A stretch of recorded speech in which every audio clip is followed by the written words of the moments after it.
Olá, boa noite. Logo, logo vamos dar início à nossa live. Vamos só aguardar a doutora Lavínia entrar.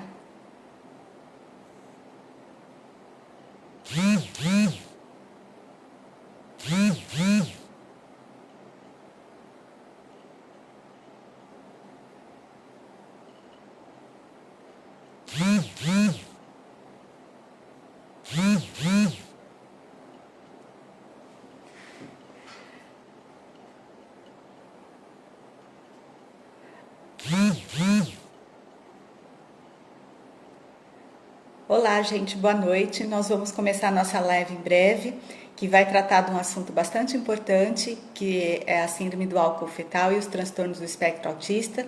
Nós estamos aguardando a doutora Lavínia, que é a nossa convidada de hoje.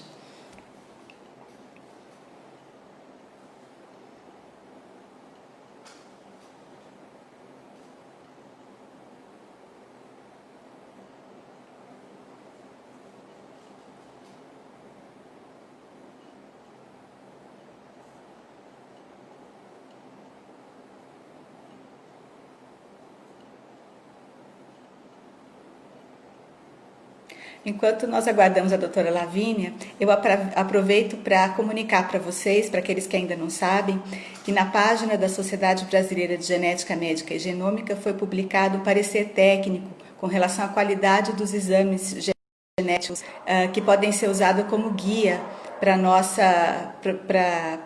parâmetros para os laboratórios e para os pacientes também. Então fiquem atentos e procurem conhecer o documento, que ele pode ser de importância para a prática profissional e para uso como ferramenta para o público que precisa fazer o exame. Nós estamos aguardando a doutora Lavínia. A live de hoje é sobre a síndrome do álcool fetal e o transtorno do espectro do álcool, que nós estamos no mês de comemorar, na verdade, de não comemorar, mas de alertar para essa condição tão importante, de tão difícil manejo, né? E que vai ser bastante bem abordado pela doutora Lavínia.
Aí eu recebi uma mensagem agora que a doutora Lavínia está com um problema de conexão. Então, na verdade, nós vamos começando a falar sobre o tema e vocês fiquem à vontade para também se manifestar. A primeira coisa, acho que nós podemos começar dizendo, é que ontem foi o Dia Internacional da Conscientização do Transtorno do Espectro do Álcool Fetal, e que é um espectro de manifestações clínicas relacionadas ao álcool, cuja manifestação pode ir desde um quadro leve até um quadro bem mais intenso, que é a síndrome do álcool fetal. Isso é uma condição que independe da dose do álcool ingerida e independe da época gestacional ingerida. Então é muito importante que a gente conheça e que saiba orientar as famílias e as gestantes e os médicos a falar sobre isso. 。 . 。 。 . 。 . 。 . 。 . 。 . 。 . 。 . 。 . 。 . 。 . 。 . 。 . 。 . 。 . 。 . 。 . 。 . 。 。 . 。 。 . 。 。 . 。 . 。 . 。 . 。 . 。 . 。 .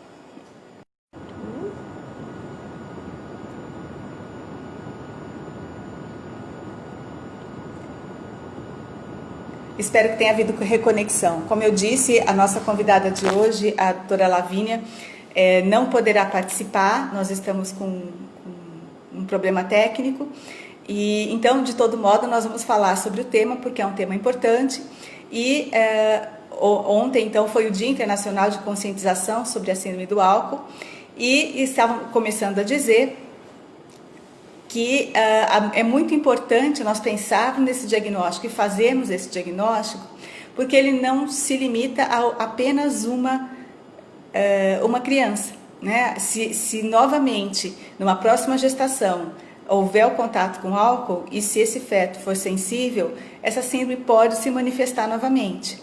Isso é bastante importante, e esse que faz o link com a consulta ao geneticista, embora a síndrome do álcool não seja uma síndrome de base essencialmente genética, porque às vezes a recorrência de um quadro típico ou um distúrbio de comportamento pode levar à suspeita de uma síndrome genética, ainda que na verdade seja decorrente do uso do álcool na gestação. Então é muito importante a gente lembrar que independe a época da gravidez, independe a quantidade do álcool, isso é muito importante que não seja ingerido, porque isso vai fazer diferença entre uma gestação saudável e um bebê que pode nascer comprometido. Nós não sabemos exatamente o que pode acontecer. Em substituição à doutora Lavínia, nós vamos ter a doutora Débora Guzmão Melo. A doutora Débora participou essa semana de um outro programa da SBGM sobre a síndrome do álcool e também fez um trabalho muito bonito com relação às ligas de genética e a divulgação da síndrome do álcool fetal numa campanha internacional que é Too Young to Drink. Uma campanha que visa conscientizar as pessoas que um feto já é uma situação de risco para a gestação e que não se deve beber na gestação. Alguns aspectos importantes, a doutora Débora é nossa convidada ao invés da doutora Lavínia, e ela é médica geneticista, também é membro da Sociedade Brasileira de Genética Médica e Genômica, trabalha nessa diretoria e também é docente da Universidade Federal de São Carlos, na área de genética. Enquanto nós aguardamos ela entrar, nós estamos com um problema de conexão hoje, eu peço que vocês nos aguardem um minutinho que a gente já vai dar início à live então.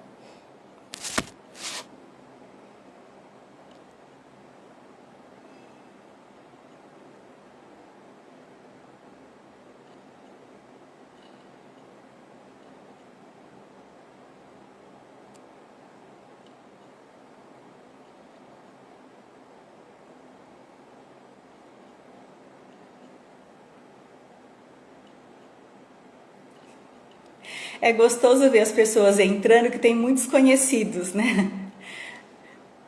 E também os desconhecidos, mas os conhecidos que a gente não vê muito, é muito gostoso saber que estão aqui prestigiando essa comunicação da Sociedade de Genética e Genômica com a população.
Ah, nós temos um comentário legal aqui, adorei a surpresa da noite. Olha, a vida é uma série de surpresas que podem ser muito, muito gostosas, né? Então eu vou dar início então à apresentação da doutora Débora.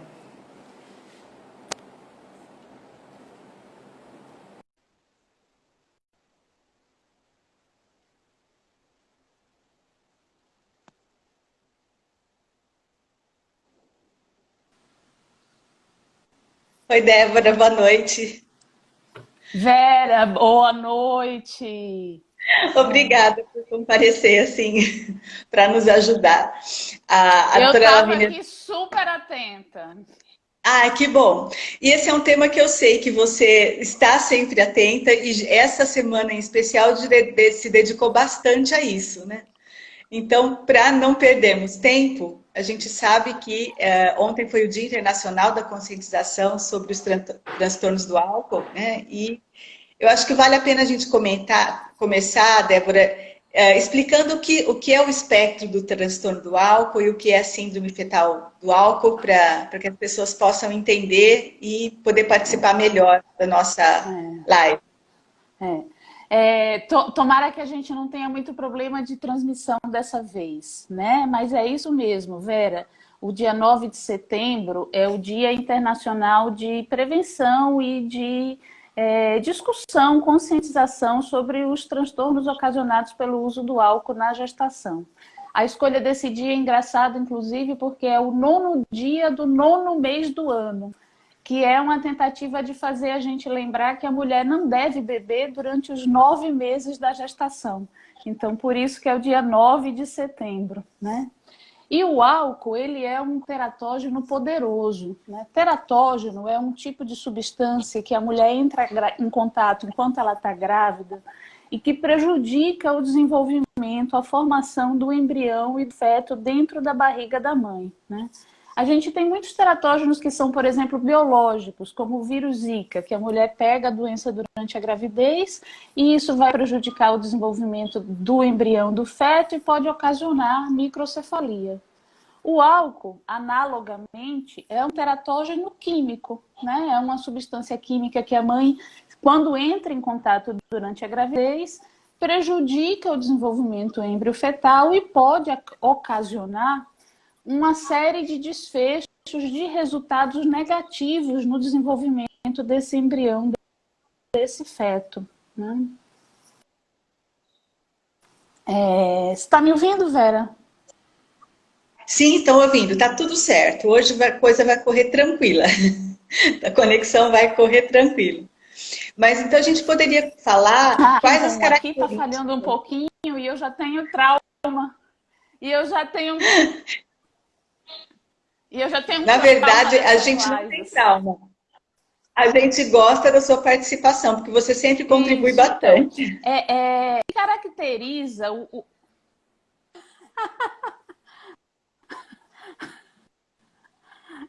Não, o trauma sou eu. Mas, mas bom, que bom. Sinaliza para mim se não estiver dando certo, né? Repercussões do uso do álcool na gestação, elas compõem o que a gente chama assim de um espectro, porque pode ser muito amplo, né? E que tem de um lado um polo muito mais grave, representado pela síndrome alcoólica fetal clássica, que é uma síndrome composta primariamente por microcefalia, deficiência intelectual, atraso global de desenvolvimento, atraso de crescimento.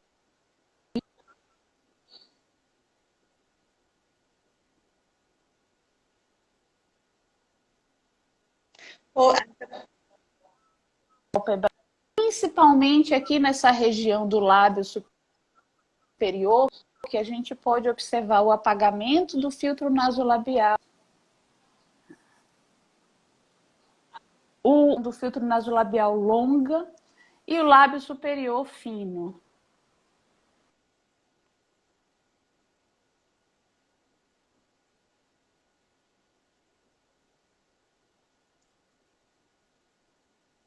Então, eu enquanto reconecto aqui com a doutora Débora, vamos lembrar então os principais sinais: a microcefalia, né, o lábio superior fino, mais plano, a região do filtro nasolabial plano, que são os aspectos mais relevantes do ponto de vista facial.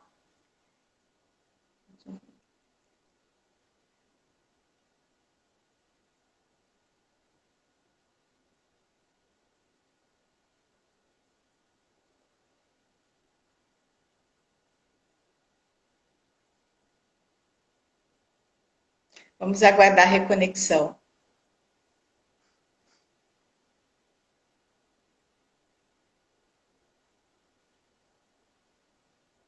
Oi, oi, você está de volta, Débora.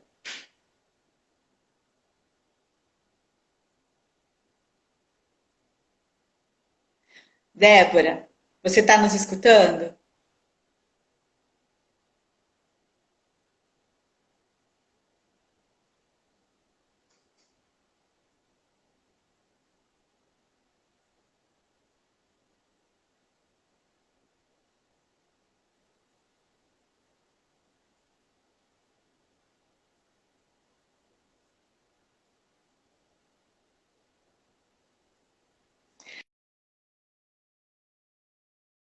Aqui com a doutora Débora. Um momento, por favor.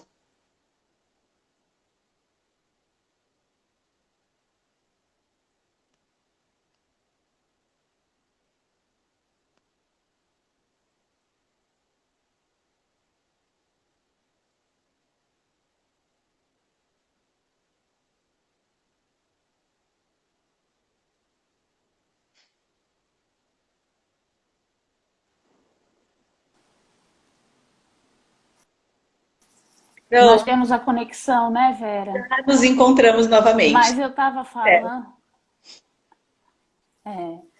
eu estava falando sobre o fato do quadro clínico relacionado ao uso do álcool na gestação ser muito amplo, ser um espectro, né? Ter uma forma, ter um polo de um lado, que é a forma mais grave, representada pela síndrome alcoólica fetal, um quadro clínico mais complexo, onde você tem uma criança com dificuldade de crescimento, microcefalia, deficiência intelectual, algumas dismorfias, que são pequenas alterações no formato de características da face, e um conjunto de defeitos congênitos associados, mas a gente tem fenótipos, manifestações clínicas que estão no outro polo do espectro, são muito mais brandos, muito mais leves e às vezes são representados apenas por alterações de comportamento relacionadas à hiperatividade. Então, esse diagnóstico de transtornos ocasionados pelo uso do álcool na gestação, muitas vezes é um diagnóstico difícil, justamente em função dessa amplitude de quadros clínicos. Crianças que têm manifestações graves,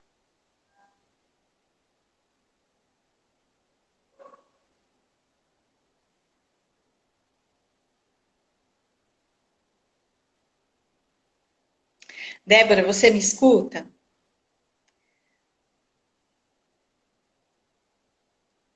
Débora, você está me escutando? Quando se fala da variação de quadro clínico com relação ao álcool, é muito importante a gente pensar se isso tem a ver com a dose. Você consegue falar um pouco sobre isso, explicar melhor para as pessoas?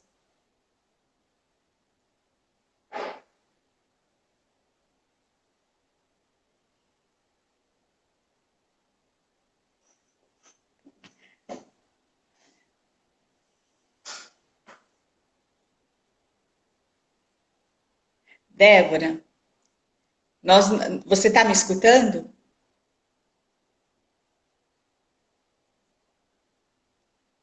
Eu acho que está reconectando.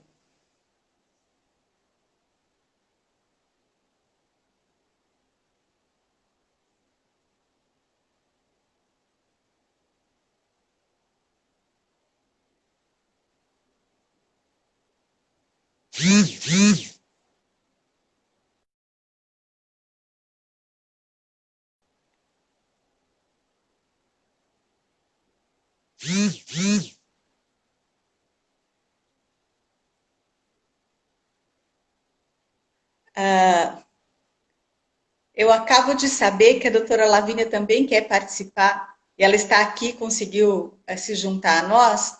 Eu vou alternar, então, enquanto a doutora Débora.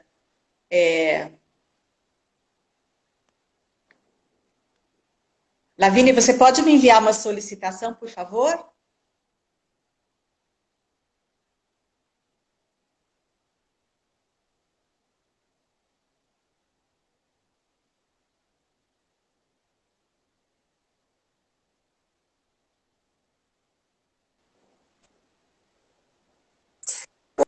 Oi, mas é o dia das confusões.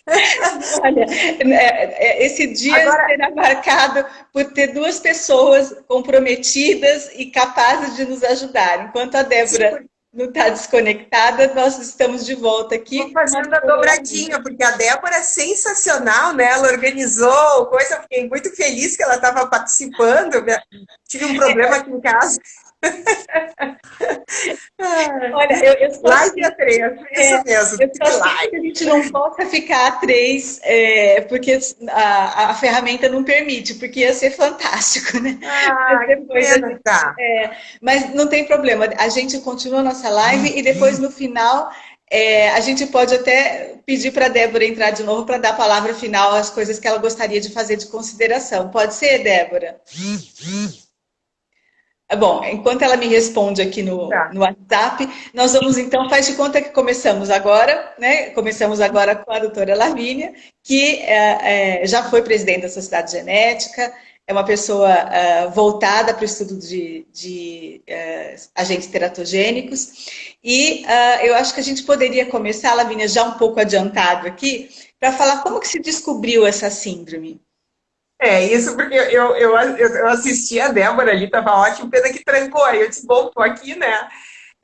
Não, a história da síndrome do álcool fetal, ela é interessante porque a gente é relativamente recente se a gente pensar que é mais ou menos no final da década de 1960, início da década de 1970, que primeiro um francês descreve 120 e tantas crianças, mas que ninguém dá muita bola porque ele escreve em francês, e porque ele era francês, numa revista francesa.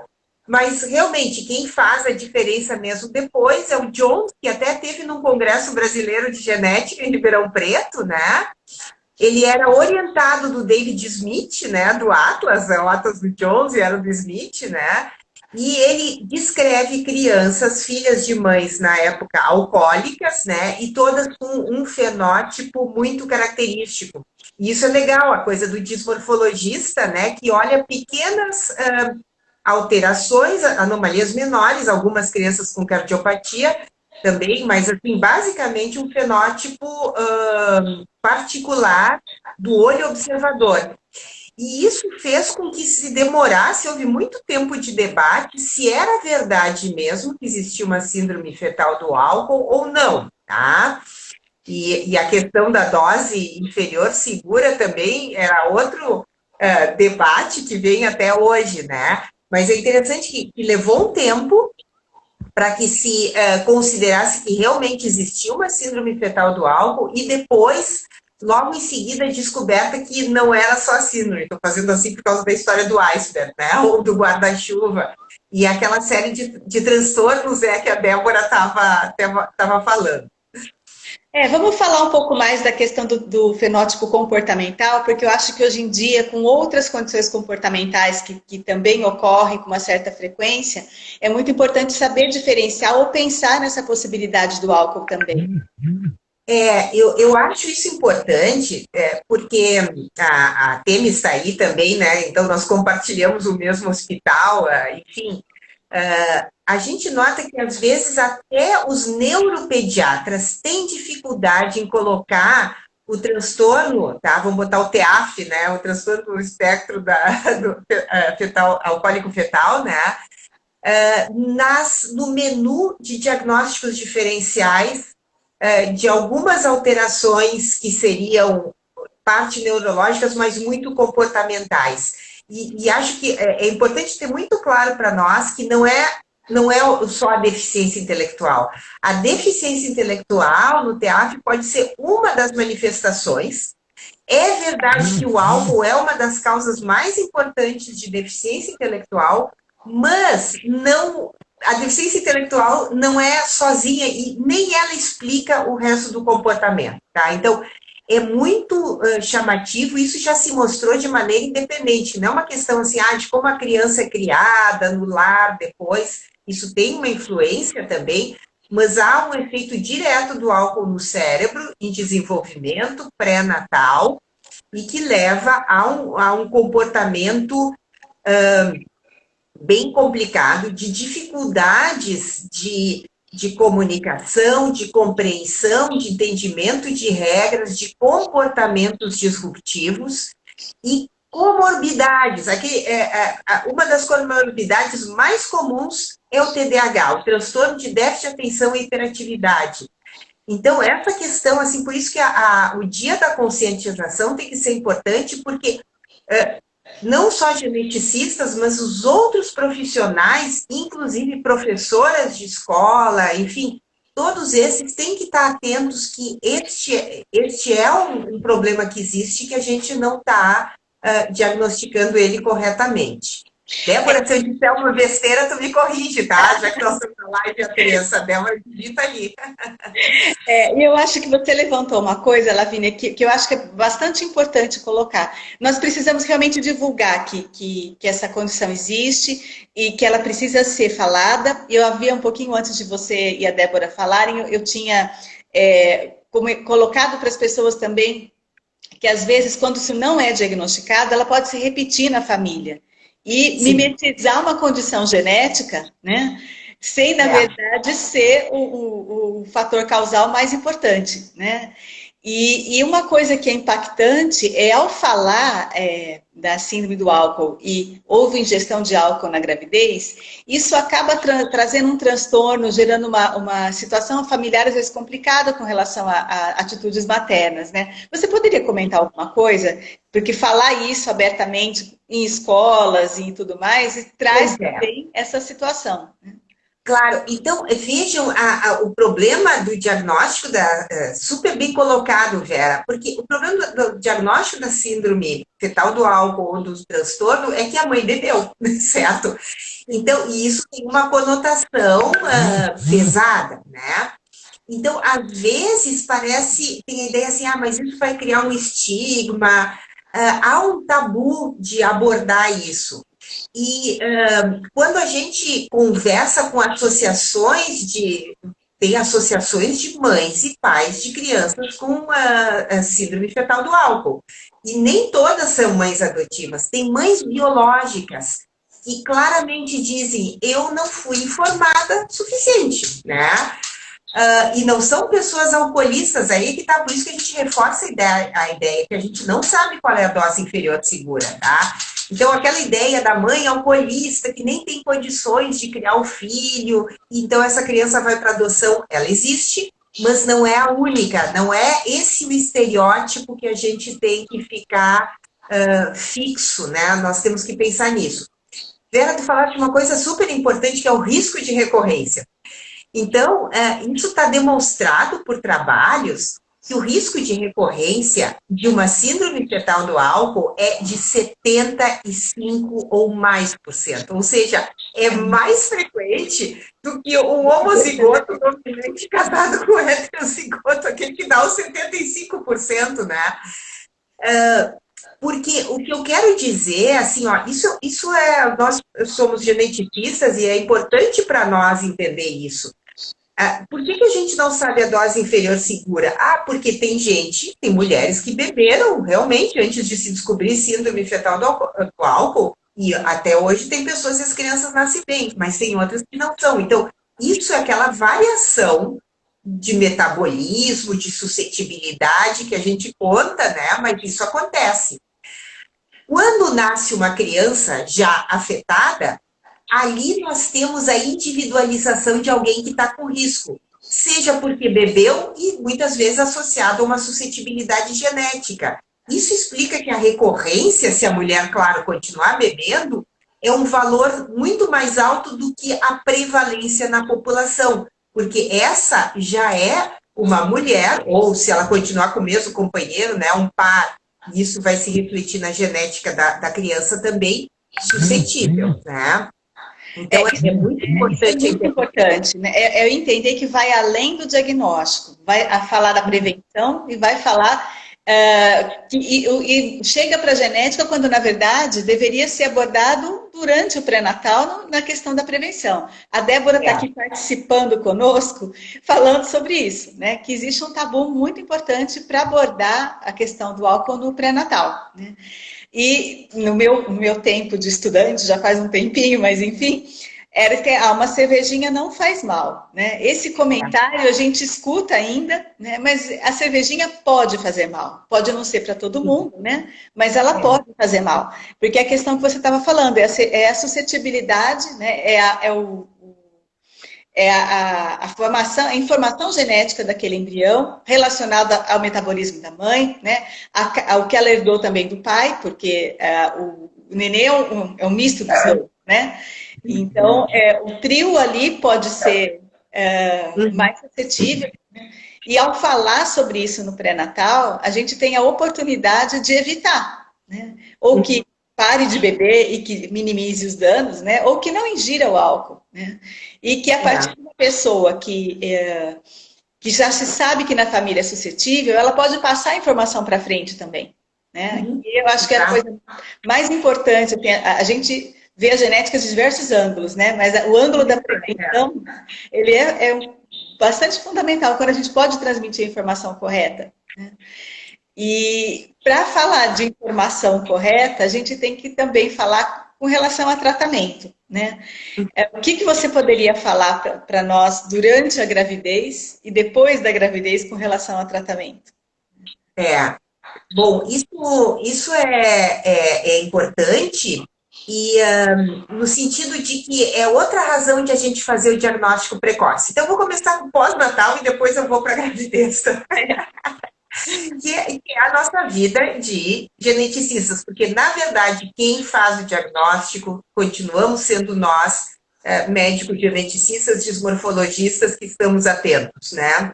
E, bom, há possibilidade, e é importante o tratamento. Tem vários trabalhos mostrando que o diagnóstico antes dos 2, 3 anos modifica completamente o futuro dessas crianças e depois adultos.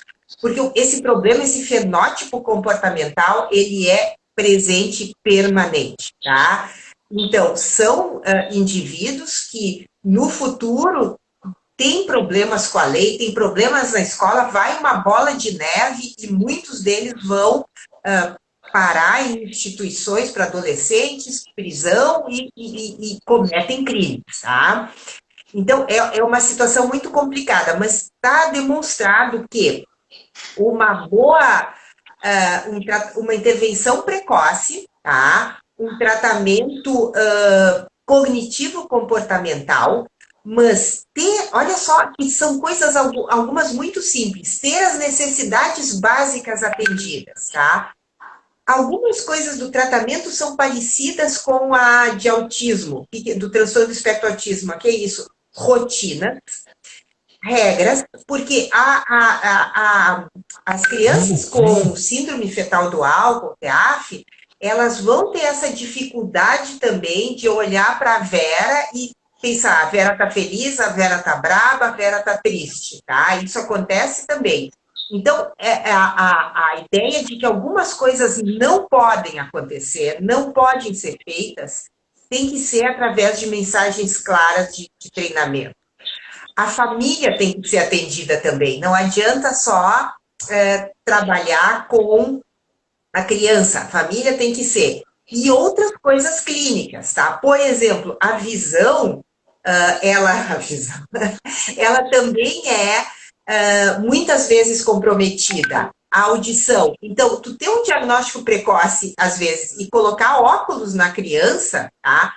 Vai fazer muita diferença. Há também, então, alguns trabalhos mostrando que suplementação nutricional faz diferença, inclusive durante a gravidez, tá? Naqueles casos de mulheres que não conseguem parar de beber, tá? E essas intervenções nutricionais, com uso de metionina e outras coisas, têm mostrado alguns resultados promissores, tá? E isso pode estar relacionado também a evidências cada vez maiores de que parte dos danos permanentes do álcool se dão por eventos de metilação, tá? Então, de epigenética, né? Então, há marcas epigenéticas no cérebro em modelos experimentais em animais, e alguns estudos já começando de padrão de metilação, aí, claro, metilação global, não no cérebro, né, em humanos, mas que apontam realmente para esse tipo de mecanismo e que pode, então, se beneficiar de algumas intervenções, inclusive nutricionais, tá? Mas a questão, vamos pensar assim, na população em geral, eu acho que uma mensagem que às vezes é muito difícil, as pessoas acham assim, ou tem ou não tem, certo? Ou é afetado ou não é, ou tem deficiência intelectual ou não tem. Quando, na verdade, é um contínuo, tá? Comportamento é um contínuo, inteligência é um contínuo. Então, no nosso serviço de informação sobre teratógenos, como é que a gente aconselha elas, né? Olha, o álcool passa livremente a placenta, certo? Depois de passar livremente a placenta, onde que ele vai direitinho para o cérebro, tá? Nesse momento, o cérebro está se formando. Então, se este álcool não causar uma síndrome que eu vou reconhecer, mas, digamos, vamos pensar em termos de QI, eu perder 3 pontos de QI, ou tiver uma dificuldade a mais na modulação do meu humor e do meu comportamento, quem quer isso para o filho, entendeu? Então, se nós mesmos pensarmos isso, né, assim, que a gente, às vezes, tem dificuldade nos estudos científicos de chegar ao resultado, porque a gente está procurando categorias, e a maneira que a gente tem, nós, seres humanos, estamos cercados de outras covariáveis. Mas se a gente pensar no mecanismo, né, e sabendo que isso existe, às vezes explicando isso para as pessoas, começa a pensar, é verdade, eu não dou álcool para o meu bebê, né? Porque não pode tomar, né? Eu não vou dar, em princípio, eu não vou dar álcool para o meu bebê, né? Então, por que eu vou dar para ele durante a gravidez? E aí, Débora, né? Débora, nós estamos afinadas, né? O too young to drink, né? A propaganda, né? A mensagem daquela criança dentro da garrafa, ela é meio agressiva, mas é essa a ideia. Tu tá dentro do feto, é o que vem da mãe e vai vir um álcool ali junto, né?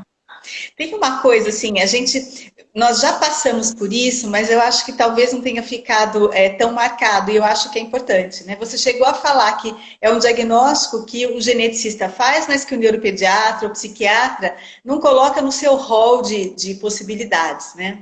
Então eu acho que é o momento da gente falar e deixar claro de como se faz o diagnóstico. Tem algum exame para fazer? Ou é o... Isso é interessante. Há uma procura muito grande para biomarcadores, tá? E há estudos já indo nesse sentido, mas no momento a gente ainda não tem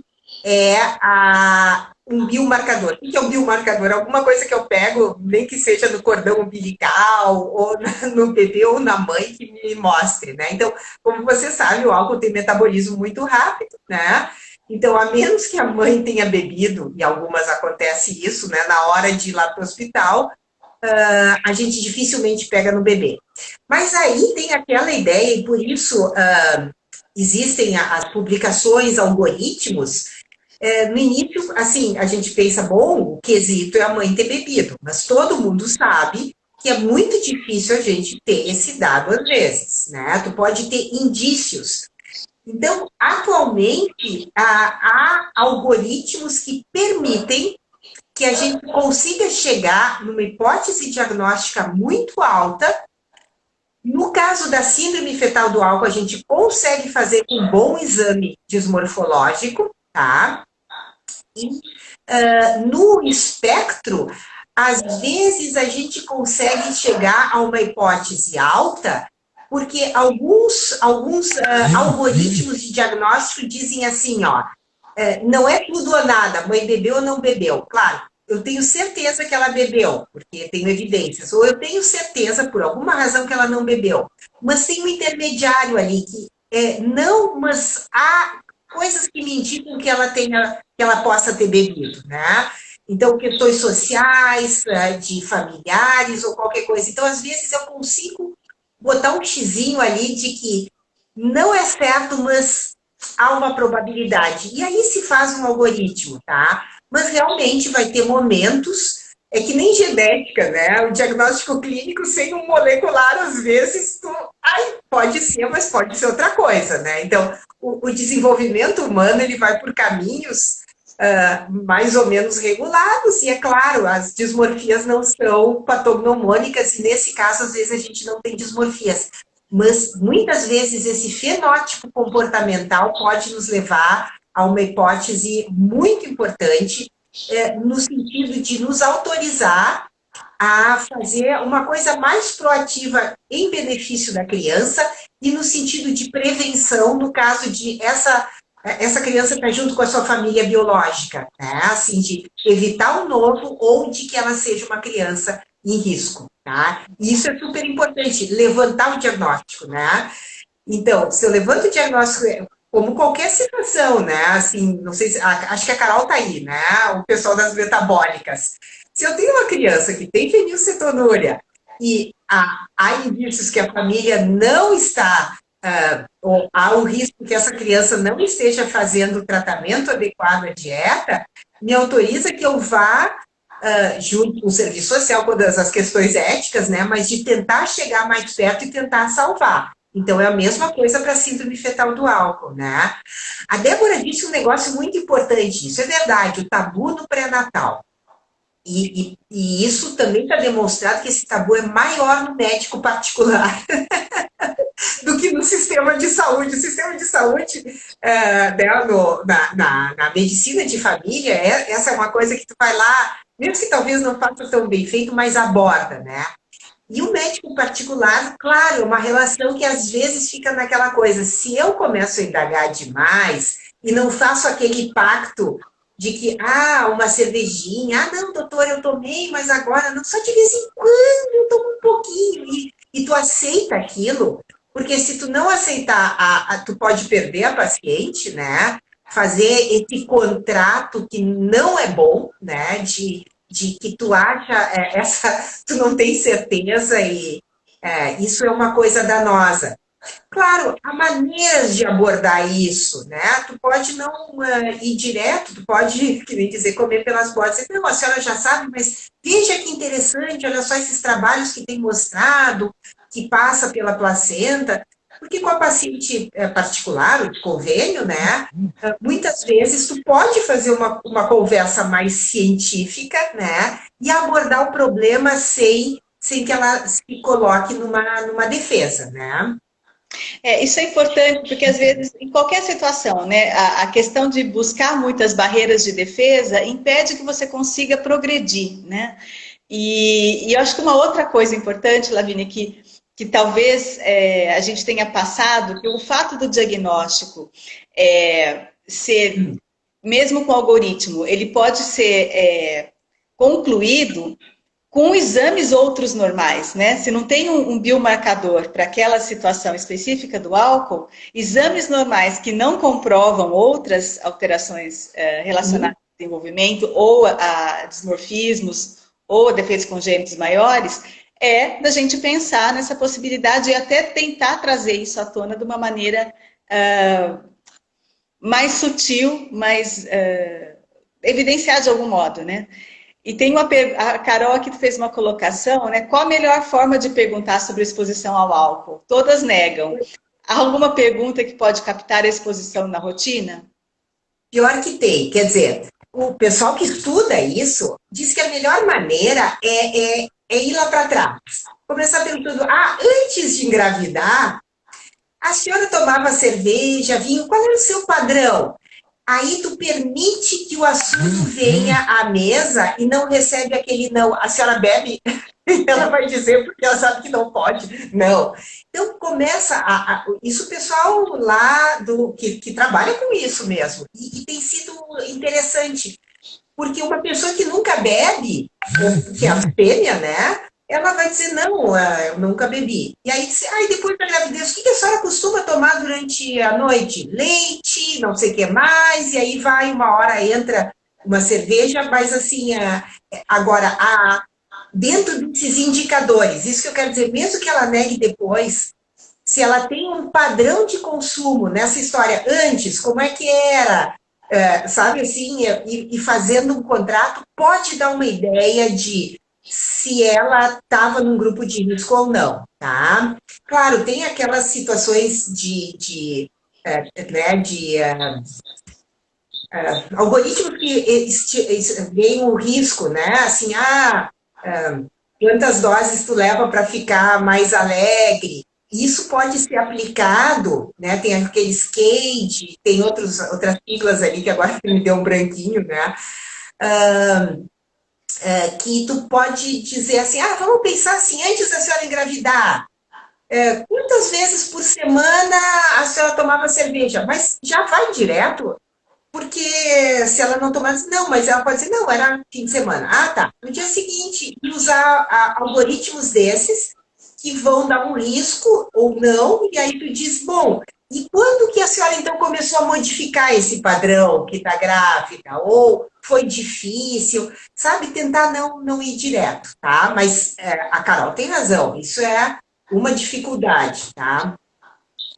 Quando há exposição é difícil, quando não há, é bem mais tranquilo, né? Mas, Não, nenhuma paciente que a Temis teve, eu acho que foi a Temis que dizia assim, a senhora bebia durante a gravidez? Não, quase nada. Então explica um pouquinho melhor esse quase nada. É assim, depois do almoço eu bebia e até eu ir dormir. Ou seja, ela bebia tanto que caía dura, mas na cabeça dela, não muito, só um pouquinho até eu conseguir dormir, alguma coisa assim. É difícil, porque o padrão de cada um com relação ao que é muito e o que é pouco também é muito variável, né? Mas não é fácil, não. Mas eu acho, Lavini, que a gente tem 10 minutinhos aqui. Peraí que a Carol está falando uma coisa. O médico me perguntou, qual é a tua relação com o álcool? Essa é uma boa também. Uhum. É muito boa. Gostei, Carol. Essa é realmente, né? Qual é a tua relação? Não fica naquela coisa, bebi ou não, né? Exatamente. Muito bom. É uma alternativa interessante, né? Mas eu acho que vamos só assim, focar um pouquinho no que a gente pode fazer em termos de exame físico para focar um pouco mais no diagnóstico das formas mais leves e dos defeitos congênitos, que foi bem esse meinho que a gente perdeu um pouco a Débora e você ainda não estava aqui. Então, só para reforçar, quais as principais, as características mais importantes que a gente deva prestar com relação à atenção no comportamento e nos defeitos maiores, aqueles que podem estar relacionados ao álcool. Eu estou botando aqui o meu dedo porque a gente tem o que a gente chama, um dos mais aceitos é o diagnóstico de 4 dígitos. E esses 4 dígitos têm graduações, tá? Então, um deles são as características faciais. Eu vou chamar as que são mais fáceis de olhar. Então, é a fenda palpebral pequena, tá? Que vai dar uma impressão, às vezes, de telecanto, e vai ter telecanto, né? Mas impressão de hipertelorismo, mas não é a fissura palpebral pequena que vai dar os olhinhos, assim, tá? Outra coisa muito importante, eu vi a Débora falando, e aí caiu mesmo a Débora, né? O lábio superior fino, o filtro apagado. E é interessante que isso também foi reproduzido em modelo animal em camundongo, tá? Então, vejam que esses do filtro e da boca têm variação de ancestralidade, tá? Então, africanos são bem diferentes, mas existem já, isso é de acesso livre, figurinhas que tu vai dar a graduação, tá? Pequeno, muito, para diferentes ancestralidades, tá? E, então, isso é importante. Então, características físicas. 2, estatura, crescimento, tá? E olha que interessante, síndrome fetal do álcool ou transtorno do álcool fetal dá diminuição da estatura, mas não espere a diminuição abaixo do percentil 3. Espere abaixo do percentil 10, tá? Claro, comparando com a família, mas é uma curva que muitas vezes vai entre o 3 e o 10, e é pós-natal também. Por isso a ideia de um efeito epigenético, porque depois do nascimento ela vai seguir uma curva, cresce, né? Então não é uma estagnação, mas abaixo do percentil. E é muito importante, claro que às vezes o irmão também pode ter, mas outros membros da família é importante para ver essa curva de crescimento. Então, crescimento 3, o neuropsicomotor, tá? Em que a deficiência intelectual pode ser ou não, mas esse comportamento disruptivo, presença de TDAH, disruptivo eu digo aquele transtorno de desafio opositor, sabe? Aquela criança problema, gente, sabe? Que a professora fica, eu já te disse isso 500 vezes. A professora perde a paciência, a gente perde a paciência e a criança não se dá conta. Isso que é o difícil, tá? E aí, 4, aquelas evidências se eu tenho certeza que a mãe não bebeu, ou se eu tenho dúvida, ou se eu tenho certeza que ela bebeu. E muitas vezes diagnósticos diferenciais excluídos, X frágil e outros que possam dar ainda que o X frágil, o comportamento é diferente do X frágil. O X frágil é aquele que não vai fixar o olhar, que é o mais tímido, que eu vou. Então, isso é interessante, porque algumas coisas no transtorno do álcool, eu disse que pode parecer com autismo, mas não é o autismo no sentido de que não é. É o contrário, a criança que vai ser mais agressiva, ela tem dificuldade de socialização, de empatia, mas o comportamento, o desfecho do comportamento é diferente, tá? Tá mais pro TDAH. Tem uma pergunta aqui interessante que pediram para comentar, Lavínia, a questão da criança com síndrome do álcool fetal ser mais suscetível à epilepsia. Ah, certo. Eu não saberia te dizer agora com a relação com as anomalias craniofaciais, mas mais com a arquitetura cerebral, tá? Então, aí é uma coisa super interessante, mostrada em muitos modelos animais, sobre as diferentes ações que o álcool tem nos diferentes processos da formação do sistema nervoso central. E isso vai ser diferente de acordo com o período, e por isso que a outra coisa corre, né, que é o que a gente chama em português o binge drinking, não está livre de consequência. Então, não é só a bebida crônica, o uso agudo, né? Então, é muito diferente tomar, digamos, 7 latinhas, uma latinha por dia, do que 7 latinhas no mesmo domingo ou sábado, tá? As 7 latinhas no mesmo domingo ou sábado é a mesma dose, mas com consequência muito pior, tá? Então, só para terminar assim, o álcool vai interferir na migração, na neurogênese, na formação de sinapse e por isso a associação com epilepsia também, tá? Olha, nós temos 5 minutos porque a live encerra, então eu gostaria que você fizesse seus comentários, assim, a sua mensagem final e que a Débora postasse a dela aqui. Eu posso ler se todo mundo não der conta de ler, mas eu vou pedir para vocês dois comentarem, então. Qual é a principal mensagem que vocês gostariam de deixar?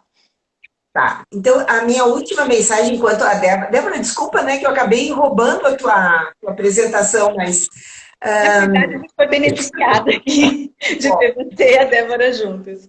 Tá, a minha última mensagem é bem essa. A frequência de síndrome de Down é 1 a 2 por 1000 nascimentos. Todo mundo aqui já viu mais do que uma criança com síndrome de Down, certo?